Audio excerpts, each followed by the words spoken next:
System కొంచెం కొంచెం ready చేయాలి. సరే ఎవరు సౌండ్ ఇంకా కొంచెం ఇక్కడ శ్రీ గురుభ్యో నమః. సమస్త భగవద్భక్తులందరికీ అందరూ ఆకలితో ఉన్నట్టు అనిపిస్తుంది. ప్రపంచంలో అన్నిటికంటే ఉత్తమమైనది అందరూ బతికేది ఆకలి కోసమే. ఒకసారి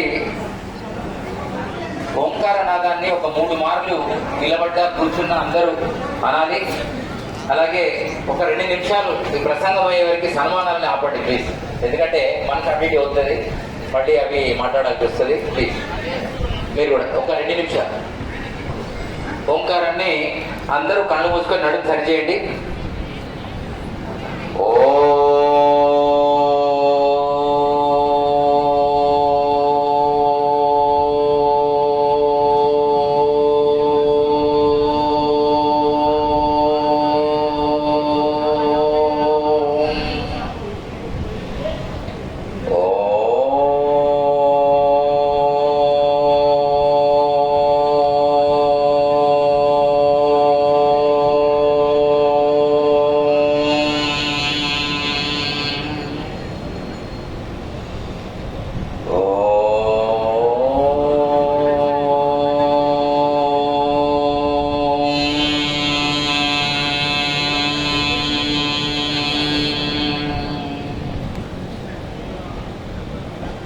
సభాకల్పం తరం వందే సభాకల్పం తరం వందే వేదశాఖోపజీవితం శాస్త్రపుష్ప సమాయుక్తం విద్వద్రాణ భ్రమరశోభితం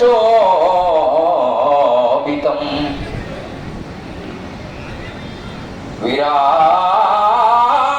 విఖ్యాతం విరాట్పద విఖ్యాతం సిద్ధానంద ప్రదాయ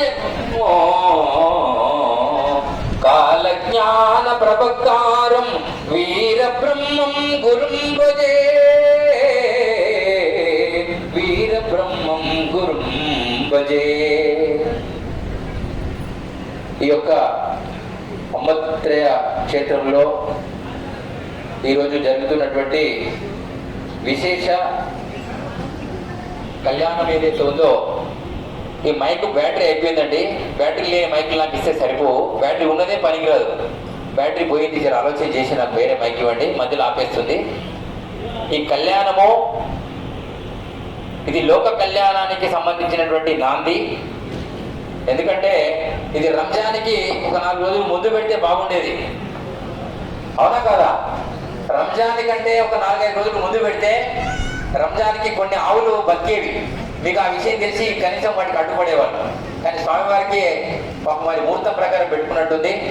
నిజంగా ఈ గో కళ్యాణాలు కాదు, ఇది ప్రతి ఇంట ఈ గోళ్ళ కళ్యాణం జరగాలి. కేవలం అమ్మత్రే క్షేత్రంలో జరిగితే సరిపోదు.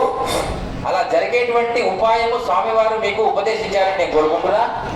అలాగే ప్రతి అమ్మవారు దుర్గా నవరాత్రి ఉత్సవాలలో మరియు వినాయక ఉత్సవాలలో, శ్రీరామనవమి ఉత్సవాలలో, ఉగాది ఉత్సవాలలో మనం గణపతి పూజ చేయకున్నా పర్వాలేదు, గణపతి ఏమనుకోడు.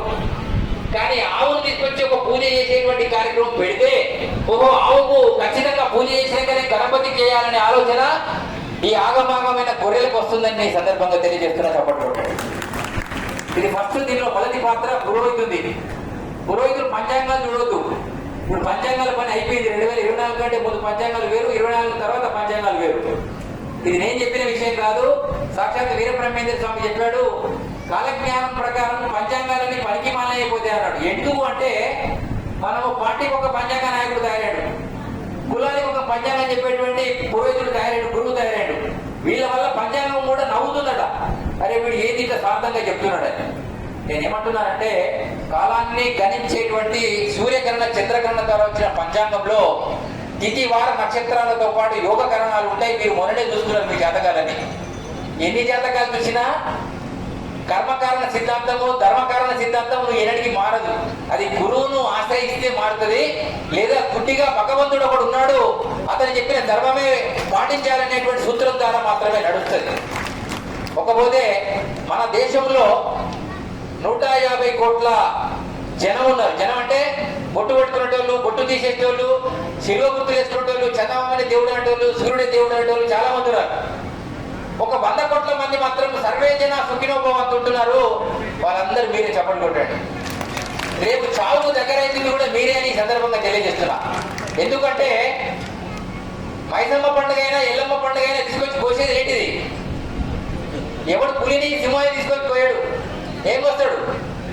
గొర్రెల కొండలో తీసుకొచ్చి వస్తాడు. ఎందుకంటే అది ఎవరిని ఏమన్నది కాబట్టి. మీరు కూడా ఎవరిని అనట్టలేని పరిస్థితులు ఉన్నారు కాబట్టి వేసేందుకు మీరే బలిద్దామని రెడీ ఉన్నారు 50 కోట్ల మంది. ఇప్పటిదాకా ఆయన టీవీ ఛానల్ అయినా చెప్పిండు, మీకు ఏమర్థమో తెలియదు కానీ నా దగ్గర గట్టి ఉండదు సుచ్చకొట్టుడు. పక్కా అర్థం చేసుకోవాలి మీరు. ఈ లెక్కనే ఆయన యొక్క ఈ ప్రాంతం అంతా ఒకప్పుడు కమ్యూనిస్ట్ వాదంలో తిరిగినటువంటి ఏరియా. ఆ ఏరియాలో అదే డ్రెస్ వేసుకొని మళ్ళీ దానికే కొడుతున్నాడు అంటే మరి మీకు గట్టి ఎవడు వచ్చిందని నేను అనుకుంటున్నాను. ఆనాడు వీరబ్రహ్మేంద్ర స్వామి నవాబుల టైంలో అటు నవాబులకు తోమిడు, ఇటు మనలను కూడా తోమిడు. ఎట్లా? దర్గాల కాడికి పోకూడరా ఆయన అంటే మీరు పొద్దున్న పోయి దర్గాకు దర్శలు కట్టు స్టార్ట్ చేశారు. అది ఇప్పుడు మీ పక్కన ఉంది జాంగీర్ పీర్ దర్గా ఒకటి, అక్కడ కడప దగ్గర ఒకటి, మీ పక్కన ఇప్పుడు రాంగారాక 2-3 సమాధులు చూసిన కార్ల రాంగా చూసి ఆపినాం. అది హిందువుల జాగనేనట కానీ దాని మీద దర్శి కట్టి ఏంటిదంటే మా తాత మొక్కిడు నేను కందులు చేస్తున్నా అంటుండు.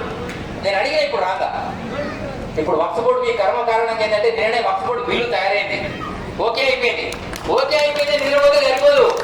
ఎవడెవైతే ఈ పొలాలలో దరగాలు కట్టుకున్నారో ఈ మసీదులోకి వెళ్ళి మొదరాలు చెప్పుకొని వాడు దత్తి కడిగి వాడి చెప్పుతో కొడితే నీళ్ళతో మూస్తే కొట్టించుకుంటుండో వాళ్ళు ఫస్ట్ మారితే మళ్ళా సనాతన ఫోటో అనేటువంటిది గట్టిగా జరుగుతుంది.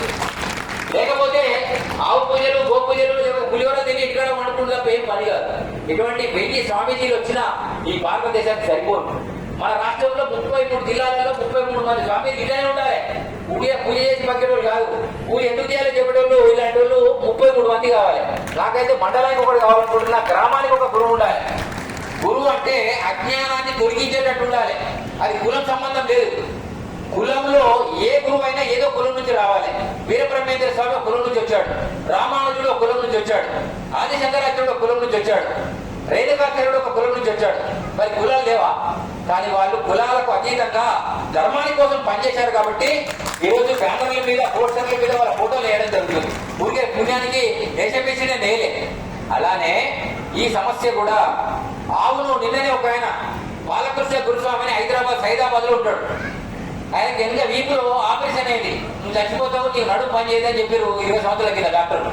కానీ మొండిగా కాశ్మీర్ నుంచి కన్యాకుమారి వరకు పాదయాత్రకు ఆవు పట్టుకొని 5000 కిలోమీటర్లు ఎండ వాన చలి అనకుండా తిరిగేసి నిన్ననే వచ్చింది హైదరాబాద్.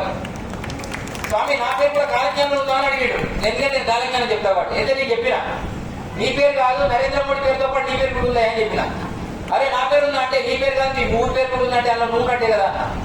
5000 మీద 12 నొక్క వనీంద్రుడు దివికేనుమా సైదపేటలో నసాయేబులందరూ సమరంపున సమసేరుమా. మీకు అర్థం కాకపోతే మళ్ళీ చెప్తా. 5000 మీద 12 నొక్క అవనీంద్రుడు దివికేనుమా సైదపేటలో నసాయేబులందరూ సమరంపున సమసేరుమా. అర్థం చెప్తా వినండి. 5012 అంటే 2012 అంటే నందననామ సంవత్సరం వచ్చింది. నందననామ సంవత్సరంలో నరేంద్ర మోడీ గారు అప్పటికే 3 సార్లు ముఖ్యమంత్రి అయ్యింది గుజరాత్ కి. బాగా చూస్తుంది మీ బీజేపీలో చూసుకోరు ఈయన కూడా అదే. అయితే ఆ 12లో నరేంద్ర మోడీ గారిని ప్రధానమంత్రిగా పోటీ చేస్తానంటే ఎల్కే అద్వానీ గారు పెద్ద మంచి ఇద్దరు ఉంటాడు. ఆయన కూడా ఎల్కే అద్వానీ నాకు తెలియకుండా నువ్వు ప్రధానమంత్రి అంటే ఎట్లా అని ఆయన అడిగాడు. కానీ అర్థించిండు నరేంద్ర